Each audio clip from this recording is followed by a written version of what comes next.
پھر اس کے بعد سوال یہ کیا جا رہا ہے کہ کیا حاجی کو دونوں جگہ قربانی کرنا ہے؟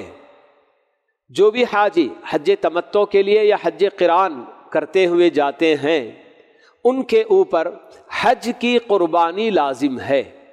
حج تمتع اور حج قران یہ دو ایسے حج ہیں کہ جن کے اندر قربانی بھی دینی لازم ہے۔ حج افراد جس میں بندہ عمرہ نہیں کرتا صرف حج کرتا ہے تو اس میں قربانی لازم نہیں ہے۔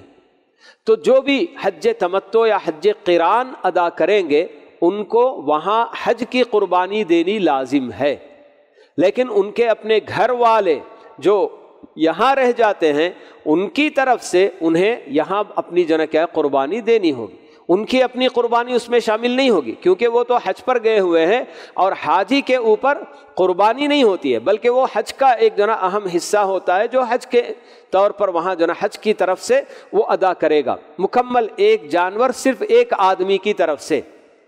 لیکن اس کے اپنے گھر والے جو یہاں باقی رہ جاتے ہیں، بیوی بچے ماں باپ، ان سب کی طرف سے اگر یہاں قربانی کرے گا تو بہتر ہے، اگر قربانی نہیں بھی کرے گا تو کوئی حرج کی بات تو نہیں ہوگی، کیونکہ قربانی کا حکم فرض کا نہیں ہے۔